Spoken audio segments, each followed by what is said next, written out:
Hello everyone, আসসালামু আলাইকুম। This is me doctor খাদিজাতুল কুবরা। চলে এলাম আরও একটি নতুন ভিডিও নিয়ে। আপনারা অনেকেই খাবারের তালিকা থেকে এখনও মিষ্টি জাতীয় পদার্থ বাদ দিতে পারেননি। আপনি কি জানেন, যারা খাবারে অনেক বেশি বেশি মিষ্টি খেতে পছন্দ করেন বা মিষ্টি জাতীয় খাবার খেতে পছন্দ করেন, চায়ে একটু 2 চামচ চিনি বেশি দেওয়া বা যে কোনো কিছু হলেই একটু মিষ্টি বাড়িয়ে দেওয়া বা মিষ্টি খুব খেতে পছন্দ করা ব্যক্তিদের ইন ফিউচারে গিয়ে অনেক রকমের প্রবলেম দেখা দিতে পারে। দেখা যায় যে তাদের মধ্যে ডায়াবেটিস হওয়ার প্রবণতাটা বেড়ে যায়। এছাড়াও দেখা যায় তাদের চেহারায় কিন্তু এইজিং সাইনটা অনেক দ্রুত চলে আসে। দেখা যায় যে আপনার বয়স হয়তো 30, কিন্তু আপনাকে দেখতে হয়তো 40-এর ঘরের মনে হচ্ছে।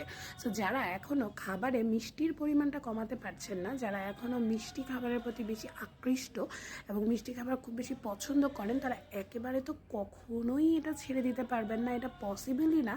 সো তাদের ক্ষেত্রে যেটা করতে হবে যে ধীরে ধীরে মিষ্টি খাওয়ার যে পরিমাণটা সেটাকে কমিয়ে আনতে হবে।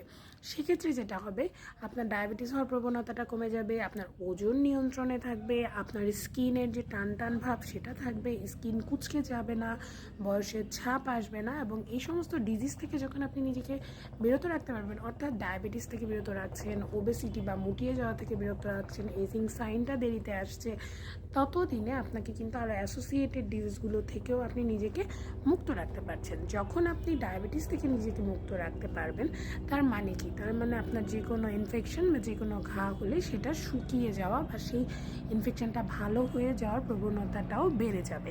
আর যদি আপনি দেখেন যে না, আমার ডায়াবেটিস হয়ে গেছে, তখন কিন্তু ইনফেকশন হওয়ার হারটাও কিন্তু বেড়ে যায়।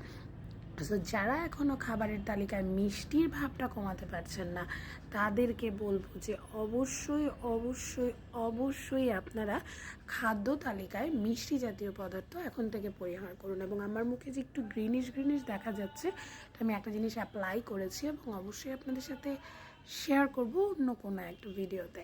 সবাই ভালো থাকবেন, সুস্থ থাকবেন, এবং অবশ্যই স্কিন রিলেটেড যে কোনো প্রবলেমের জন্য আমাকে নক করবেন। আমি আমার নিজস্ব সেন্টারে আপনাদেরকে খুবই কম মূল্যে ট্রিটমেন্ট প্রোভাইড করার চেষ্টা করব। সবাইকে অসংখ্য ধন্যবাদ। খোদা হাফেজ।